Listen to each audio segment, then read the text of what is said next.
Certainly, this is a very disappointing transit for Lai Ching-te.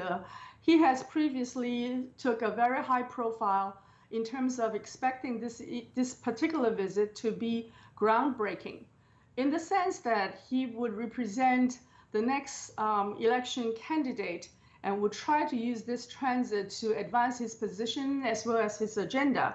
However, with all the warning signs before his visit, this becomes one of the lowest level of reception from the United States. And he was not able to go to Washington, D.C. He's not even able to meet a lot of U.S. politicians, which would be a really big disappointment, because you all understand that Taiwan caucus, supported by DPP, has a very large membership in the U.S. Congress.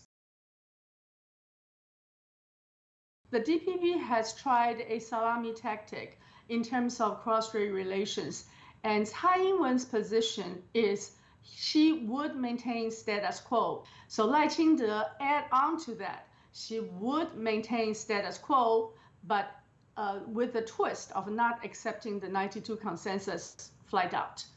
But if we look at the last 7-8 years, the reason why cross-strait relations is in such a low point, an ebb point, exactly because Tsai Ing-wen did not answer the question whether she would accept 92 consensus or not. So when Lai Ching-te said the same thing, that he doesn't believe that he needs to accept the 92 consensus, he is traveling down a very, very slippery slope with no way of maintaining status quo. Let me add one more thing. Status quo is not stationary, it's always dynamic. It is an equilibrium achieved through a lot of push and pull of different positions.